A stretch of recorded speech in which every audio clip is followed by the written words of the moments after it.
بێگومان هەوڵەکان لە پێناو فراهەمکردنی ئاشتی و پێکەوەژیان بەردەوامیان هەیە لەم ڕۆژەوە ڕێکخراوی کۆمەڵگەی یاخود ڕێکخراوەکانی کۆمەڵگەی مەدەنی لە هەرێمی کوردستان هەوڵەکانیان چۆن کردوێتەوە هەر سەبارەت بەما دیداری سلێمانی لە لووتکەی ئاشتی پێکەوەژیان بەڕێوەچوو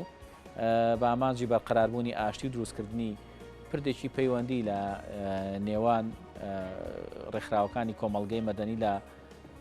باشوور و ناوەڕاستی عێراقیش ئێمە ئامانەوێ گفتوگۆ بکەین لەبارەی هەم بەرقەراربوونی ئاشتی و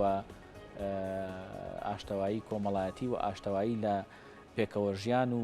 لە کۆمەڵگەی مەدەنیە هەم بابەتەکە باز لە ئەو دیدارەشکەین بزانین دیدارەکە ئامانجی چی بۆ بۆچی بەڕێوە چووە وەکوێ بەشداری تێدا کردووە و دواتر گەیشتونەتە چی ئەم بابەتە تاوتوێ دەکەین لەگەڵ بەڕێز سابیر عەبدوڵڵا بەڕێوەبەری نووسینگەی مافی مرۆڤ لە سلێمانی. کاک سابیر بەخێر بێ. باش سەرەتا با پرسیاری من لەبارەی دیدارەکە بێ دیدارەکەتان بۆ ڕێخست. بەڵێ زۆر سپاس بەینتان باش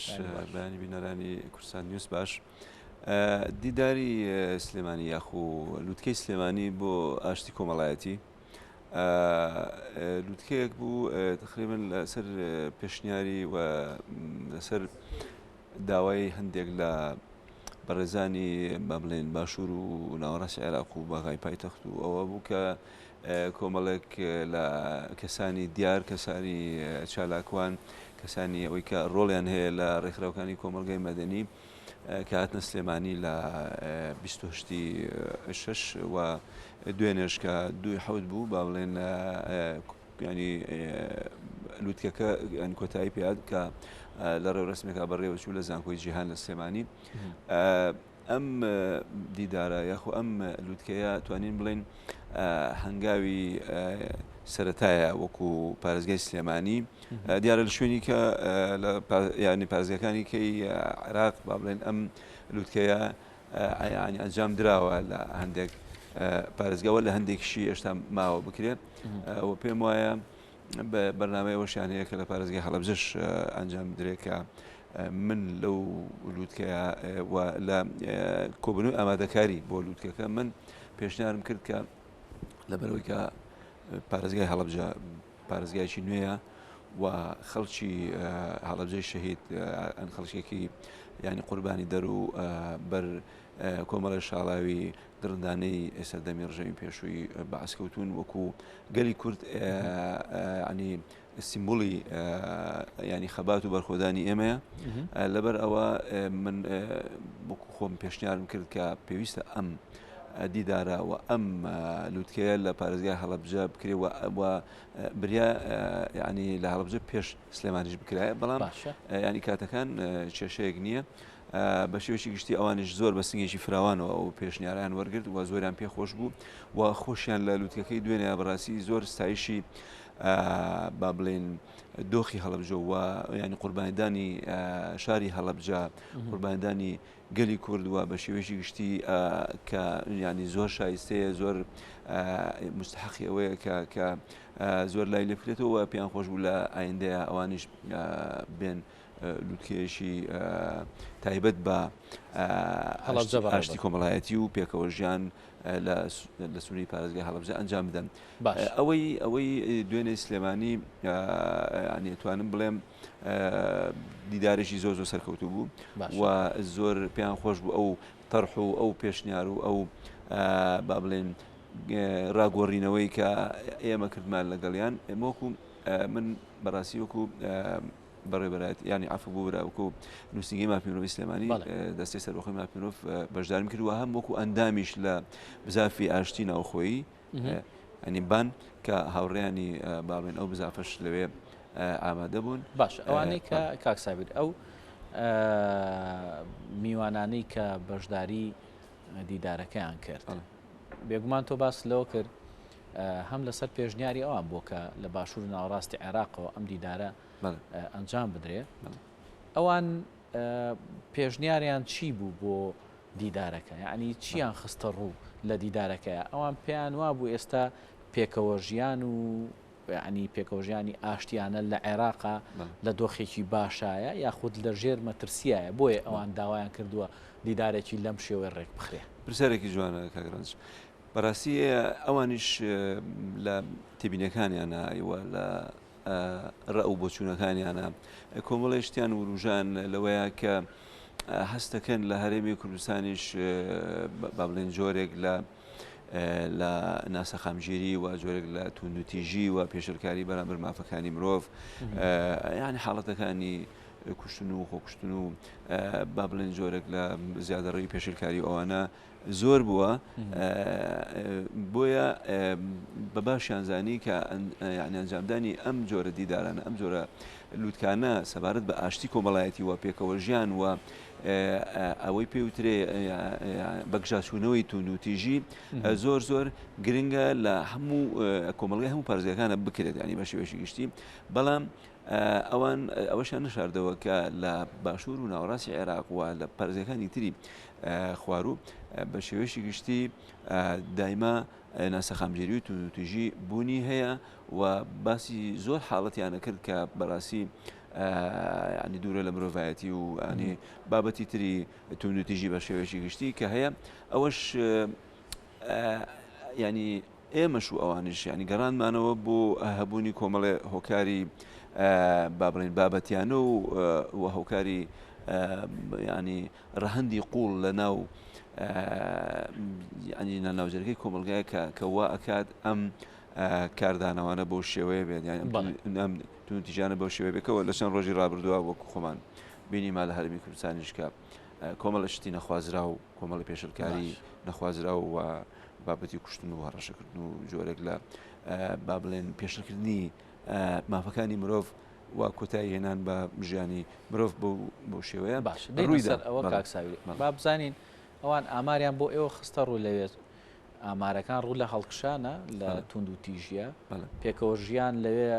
پێکەوە ژیانی ئاشتیانە لە ژێر مەترسیایە چونکە لەوێش کۆمەڵێک ڕەوتی جیاواز هەیە کۆمەڵێک بۆچوونی جیاواز هەیە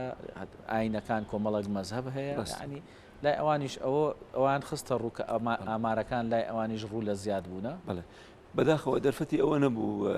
ئامارێکی دەقیقمان بەنێمەکو ئەوە بەڵام بە شێوەیەکی گشتی باسی حاڵەتەکانیانە کرد باسی پێشەرکاریەکانیانە کرد باسی نائارامی و ناسەخامگیریانە کرد باسی نائاسوودەی کۆمەلگایانە کرد و زیاتر باسی نەبوونی ئاشتیی کۆمەڵایەتی تۆکمەیانە کرد بە شێوەیەکی وا کە با بڵێن پشتی پێبەسرێ بۆەوەی کە ئایندەی کۆمەلگای عێراق ئایندەیەکی دیموکراسی و لە سای با بڵێن ئەوەی پێوترێت چەمکی پێکەوە ژیان و چەمکی ناتوندوتیژی و ئەوە بیان بە خۆتان زانن زیاتر ئەوانیش فۆکسیان خستە سەر ئەو بابەتەی کە کۆمەلگای عێراق بە هەرمی کوردستانیشەوە کۆمەلگایەکی هیلاکە کۆمەلگایەکی وەکو پێویست ئاسوودە نیە هەنگاو بە هەنگاو هەوڵەداد لەگەڵ دەست و پەنجەی لەگەڵ سیستەمی دیموکراسی و لەگەڵ بابەتی وشاری کۆمەلگەی و بابەتی پێکەوە ژیان و عرفی ناتوندوتیژی و هەموو چەمکە باشەکانی تری بواری ڕێزگەتن لە مافەکانی مرۆڤ وردە وردە هەنگاو بۆ ئەوە بدرێ و ئەم جۆرە چالاکیانە و ئەم جۆرە دیدارانش بەڕاستی ئەچێتە چوارچێوەی ئەو هەوڵ و تێکۆشانە لە پێناوی بەرجەستەکردنی ئەو ینی چەمکە گرنگانی کۆمەلگا بەڵام بە شێوەیەکی گشتی وەکو ئامارێکی دەقیقیان لە بەردەستان نەبوو بەڵام ئاماژیان بەو حاڵەتانەدا و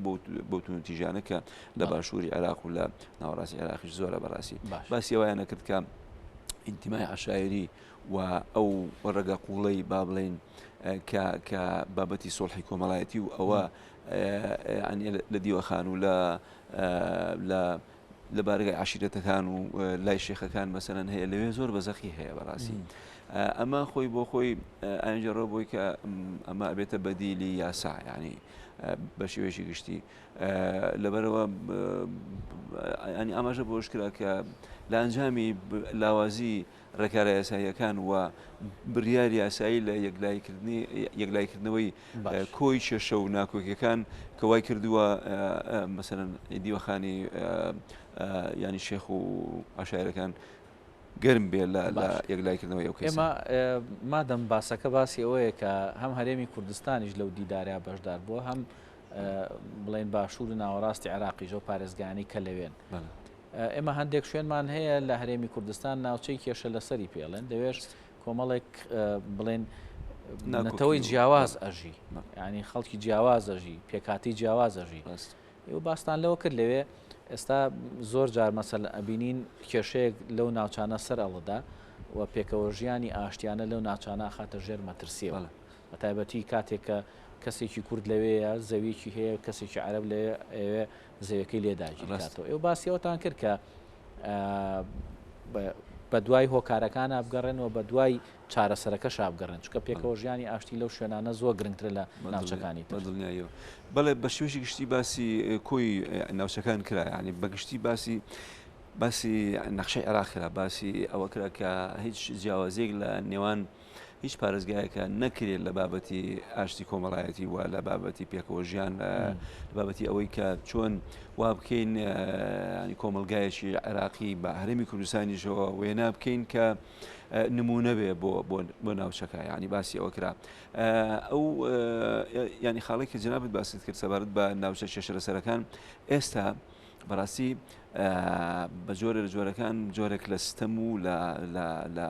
شەوسانەوە و جۆرێک لە پێشێرکاری بەرامبەر بە بافەکانی مرۆڤی کورد هەیە لەوێ سەبارەت بە ئەو نیزاعاتان و ئەو یان کێشە و ناکۆکیانەی کە هەیە لەسەر بابەتی زەویزار یعنی بۆ نمونە هاوڵاتیشی کورد بنەماڵەیەکی کورد لە گوندێکی سنووری نەوجول مەسەرەن بۆ نمونە لە گوندێکی سنووری دووبز مەسەرەن ئەڵێ من ئەمە بە پێی دوکۆمنت بە پێی تاپۆ لە سەردەمی عوسمانیەوە ئێمە ینی خاوەنی ئەم زەوێین و ئەوانە چەندنەوەیەکمان ینی تایە مەسەرەن کۆتایی پێاتوە و ئێمە زەرعەکەین ئەیچێڵین و مافی خۆمانی ئەزانین هیچ کەسێک نەهاتووە لێوان زەوتکە بەڵام ئێستا سێرەکەی لە ئەنجامی ئەو یعنی فشارانەی کە ئەکرێت لەلایەن مەسەرەن هەندێک لایەن و هەندێکینەوە لەو ناوچانە وردە و لە سێرەکەی ئەم نیزاعاتانەوە ئەم چشانە لەسەر زەویزار و لەسەر مڵکدارەتی و لەسەر ئەوەی کە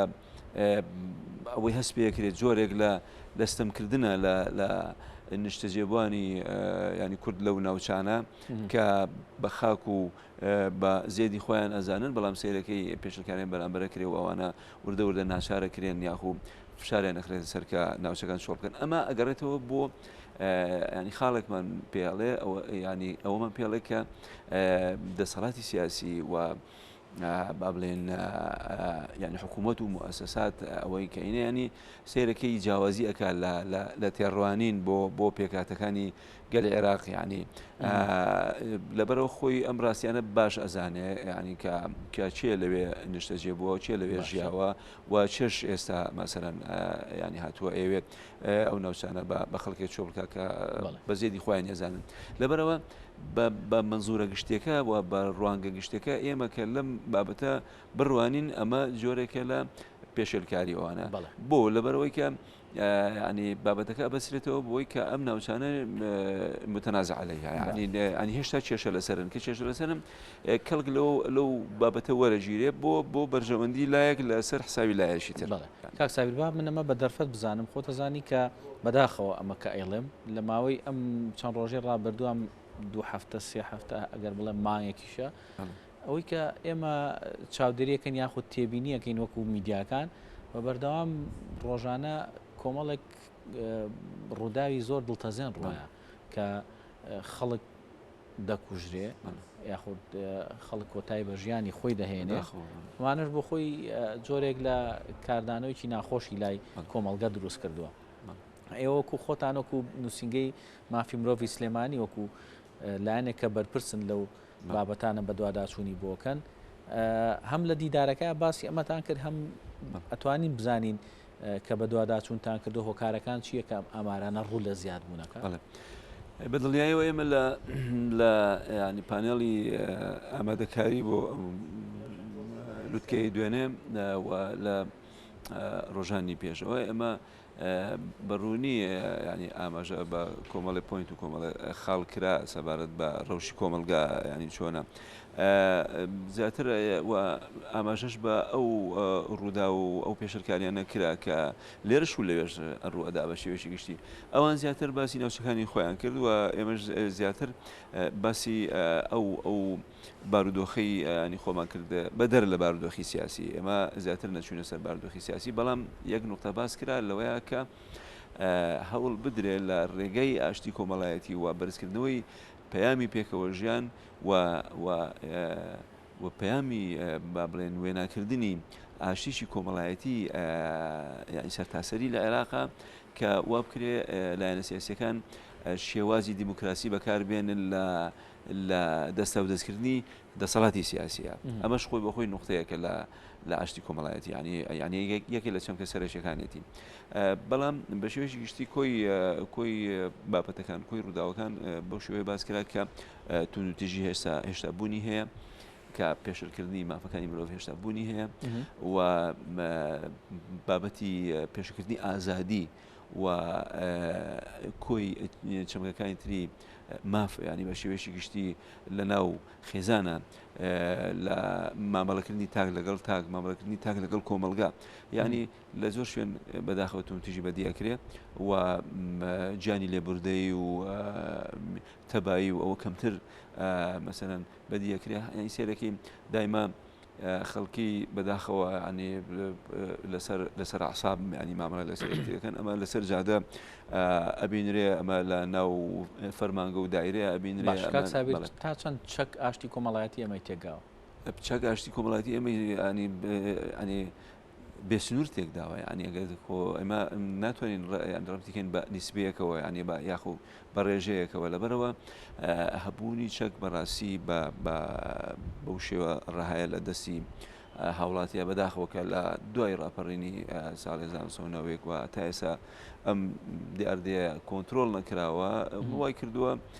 بە جۆرە جۆرەکان ئاشتی و ئاسوودەی و ئارامی کۆمەلگا تێک بدا